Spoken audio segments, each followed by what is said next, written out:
Well,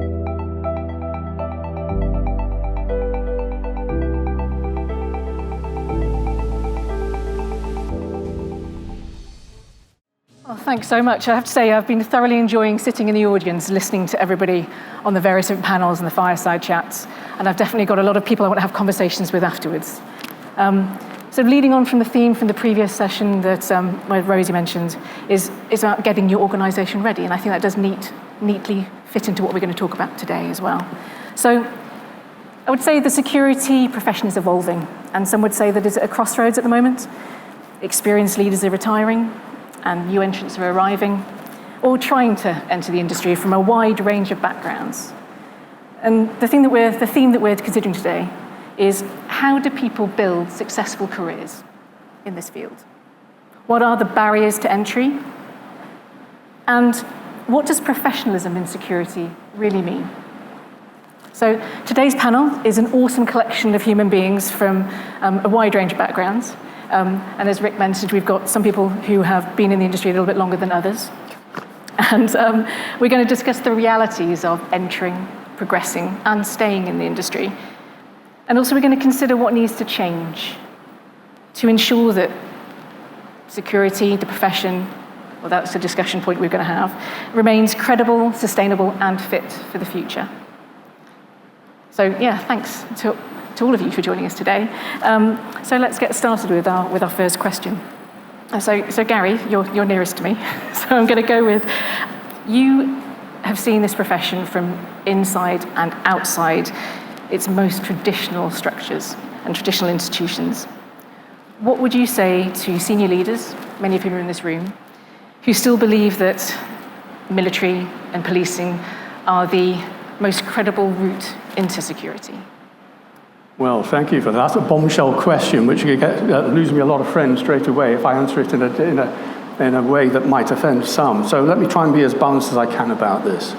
I've seen some of the best security managers and operatives who have come from the military and the police, without a shadow of a doubt, because their mindset, their, if you like, discipline and everything else comes into the fore, and they were the right people for the job. However, I have to say, I've also seen the worst of that in the commercial sector too, where people transfer straight from the military or the police, thinking they know what they need to do in the commercial world, and quite honestly, they don't. And that causes all sorts of friction in the workplace for them and their team, but also for the perhaps unknowledgeable person that hired them as well, because it's not just the person we're talking about here, it is the organisation too. So let me try and give you the glass half full scenario here, really, which is, it's about the individual. Does it really matter where they come from? Well, yes, it does, because that informs them as an individual. So you need to be an intelligent user, an intelligent hirer, to make sure you get the best people. And of course, that therefore brings you then to the alignment factor. This person I'm looking at and interviewing, they've come from the police, or they've come from the military, or maybe not. Are they the best aligned person for the role that's going to be undertaken? Have they got qualifications which would suggest that? Have they got the right type of experience, as opposed to just experience, that makes that work for the organisation? And what's the individual like themselves? Are they going to be able to adapt to our mindset? Are they going to adapt culturally and therefore be a good fit? Because what a person hiring somebody really wants is not just the discipline set and the skill set, they want a good fit. And invariably, certainly until the last few years, companies, especially the bigger ones in the commercial world, and definitely within London, have been predisposed to thinking, oh, they're from the military, they're not from the police, they are automatically a shoo-in for the job I want them to do, without even thinking further beyond that. And therefore they sail through an interview, get the job, and then fall flat on their face if they were the wrong people. Now, look at the individual that might be coming in.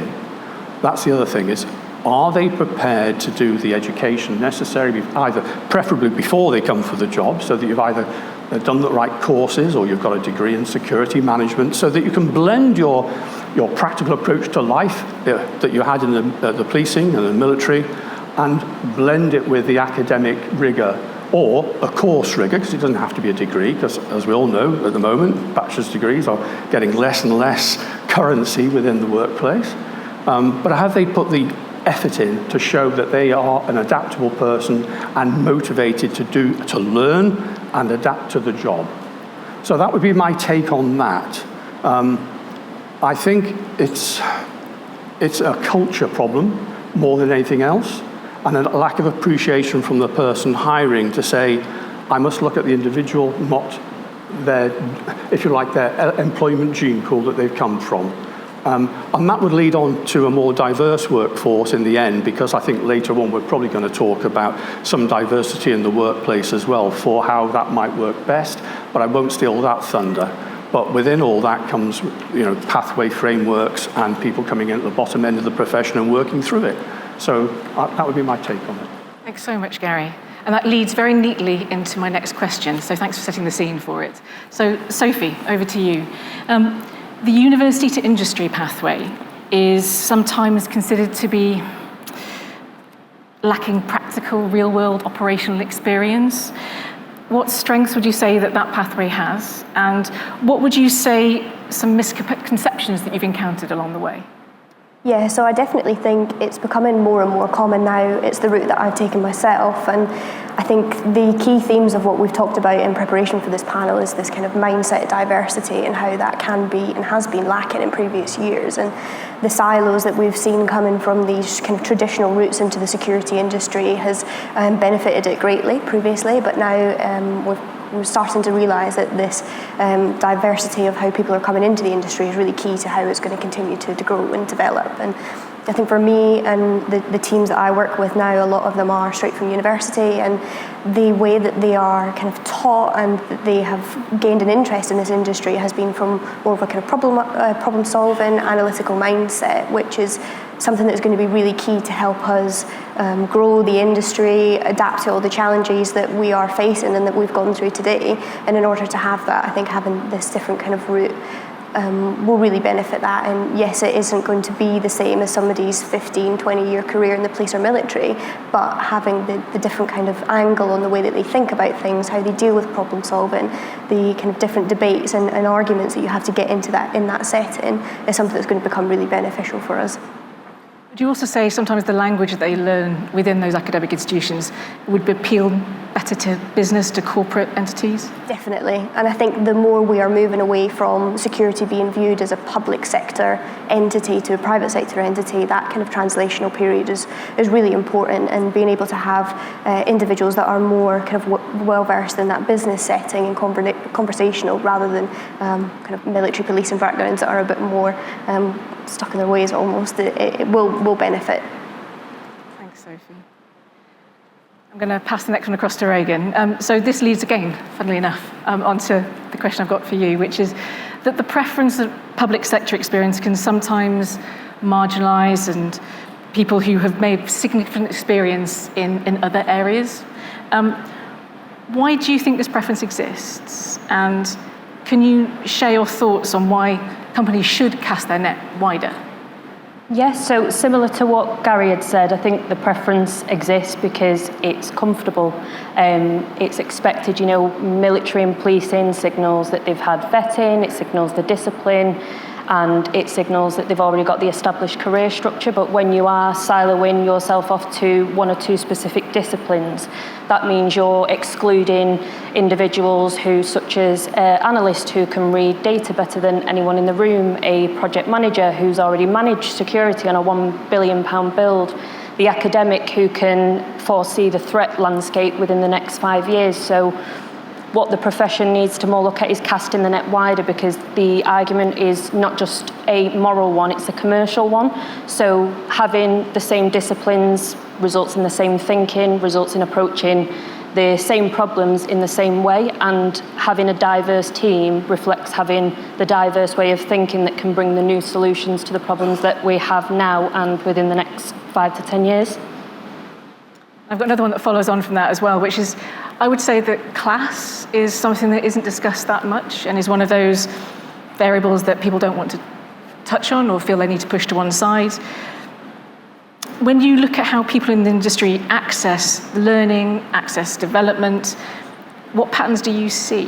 And what does that tell us about how opportunity is distributed? I mean, what does this tell you about the barriers to those opportunities?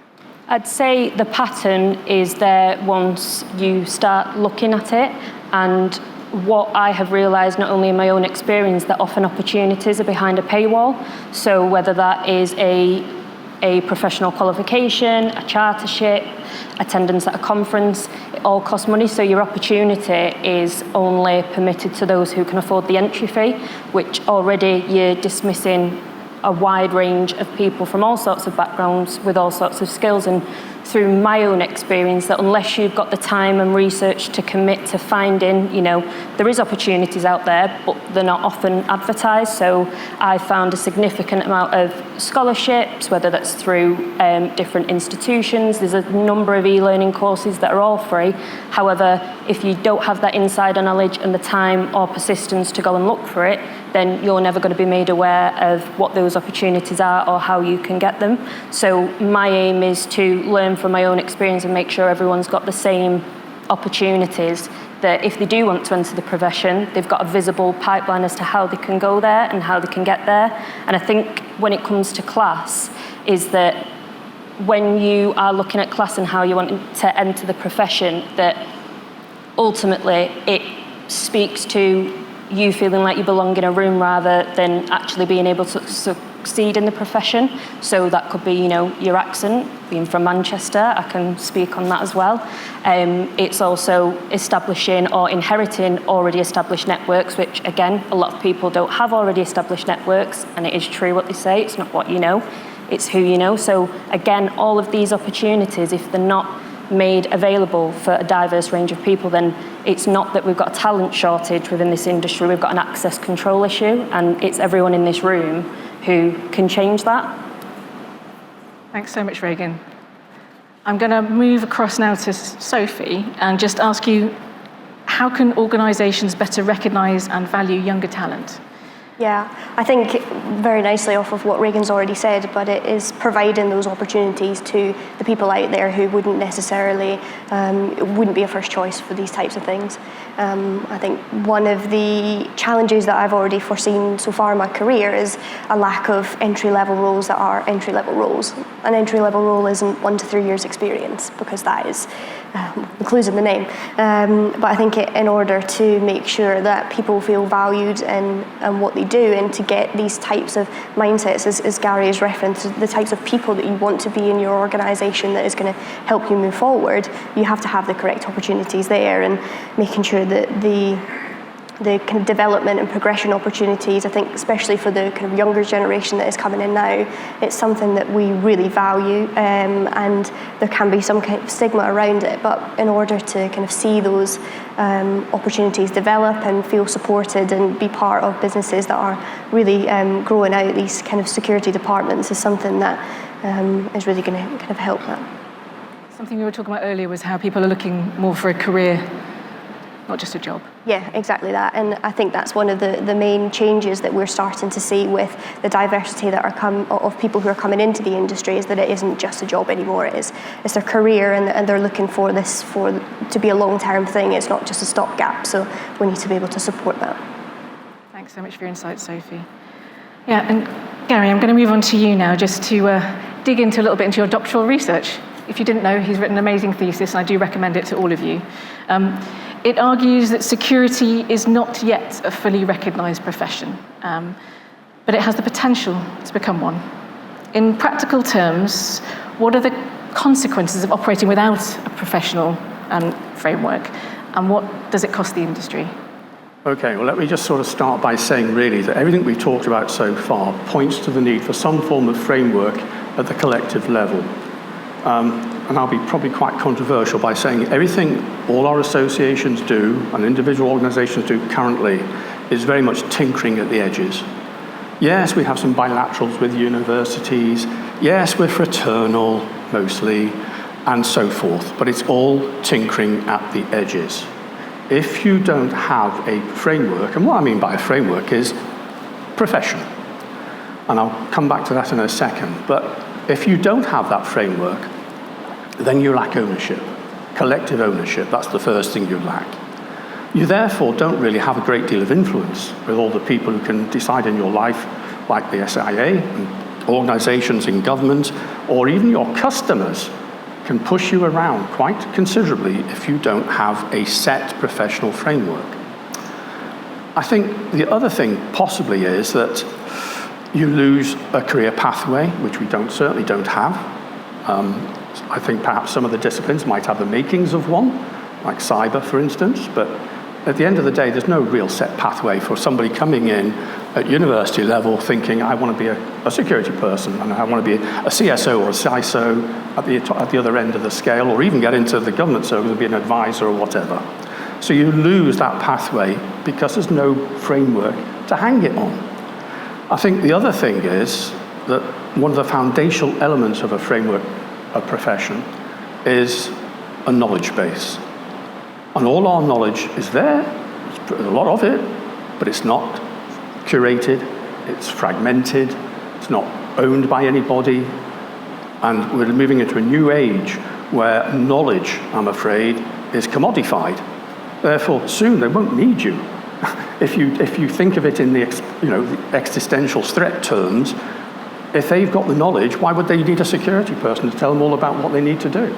Because knowledge can be so commodified, especially with technical advancement and AI. These things are going to push it further and further to the right of that equation. And if you add into that individualism, which is against the collectivism of being a member of a profession or a member of an association, you've got big trouble installed downstream. And I would suggest to you quite strongly that in 10 years' time, if we don't do something about bringing all this together, we're going to be in a bad way. No matter how well you think you're riding the storm at the moment, look at the world around you and how it's changing. You've heard some of the stuff on the panels today, which would indicate quite strongly that there's some major changes to be made. And actually, one of those changes is to create a profession. Now, I've had people tell me, left, right, and center, there's no way the security can become a profession. It's too diverse. It's got too many, levels of where they need to be. Look at the engineers. They do it, and they're almost identical to us in their way they do business, except for one thing: they have a council. If we created a council from one of the major associations, representative bodies that we have, and that can be done very easily, trust me, having been chairman of the Security Institute, we could create a council tomorrow. And that would be the start point for inner regulation, to have a dialogue with the SIA or whatever follows it, to become a fully external regulated body, sector, all the individual fragmented sections joining into the council, on a dog leg, if you like, but on a leg where they sign up to the regulation that's going to follow. It can be done. I've created a blueprint for this, which would actually offer a 5 to 10 year process for it to be done. Read my thesis is what I'd say to you on that. Never has there been a better time than now to do this, because we've entered into an era of the profession is dead, long live the professions. And what I mean by that is professions like being a doctor, being a nurse, being an educationalist, they do not have the profession they started out with. And they are now facing real existential threats to their idea of what a profession is, which used to be based on a social contract. The new professions, let's call them new professions. And there is a name for them, but I won't bore people with the technical terms. Things like accounting and things like HR, they've created this new type of profession which is pragmatically based. It's a pragmatic form of and the reason they get recognized is because government recognize them. And if therefore you need that Privy Council link, which we already have through the Institute, the Privy Council link, we have a royal on top of the Security Institute, so we're riding right into the right time frame to create a new profession. If only someone would grasp the nettle. I'm chuckling slightly at the beginning because when you were talking, because at the very beginning of our conversations, I pushed back and said, how can you make security a profession? It's too diverse. And you said you clearly haven't read my PhD thesis. So, which I have now done, and I do, as I mentioned before, it's definitely worth a peek. So we're coming up to our final few minutes. In in the grand tradition of all the other previous panels, I just would like to ask you all to just offer one thought, one earworm, one thing you want people here to walk away with in their brains that are connected with this theme. Let's look to you, Sophie. So I think definitely taking a chance on those who are trying to break through in the industry. We saw from the first panel today the types of talent that's out there and how many people have sat out there today and said, I would love someone who sat on that panel to come and work for me, and taking that time and the investment in those individuals. That's what I would say. Over to you, Reagan. I would say if there's one thing to take away is that recommend someone who hasn't asked you to. I mean, it only takes that one word or sentence to say to someone, and it could open a door of opportunities for them. So that would be my takeaway. Well, mine's very, very simple. And you probably guess what it is after what I said. Push, push, push for a framework. What I mean by that is go to the Security Institute or the ASC, whichever subgroup you are belonging to, and say, it's about time we became a profession, what can we do? Oh, look here, there's a blueprint. It might not be the correct blueprint, it might need changing slightly, but there is a blueprint out there. It is perfectly feasible. My thesis was based on empirical evidence, not on my thoughts. So please push for a framework equaling profession. I mean, one thing we've seen today is there is a thread through everything we've been talking about. You know, the security industry is changing, the world is evolving, things are changing at a really, really rapid rate. And we just need to make sure that we evolve with it. Our hiring practices, we address our unconscious biases that we have, including myself. So yeah, thank you so much to all of you and to you guys for sitting through it, for sharing your thoughts, experiences. This is a tough thing to do, and thank you so much. You've given us some real food for thought to go away with. So can we just say thank you very much?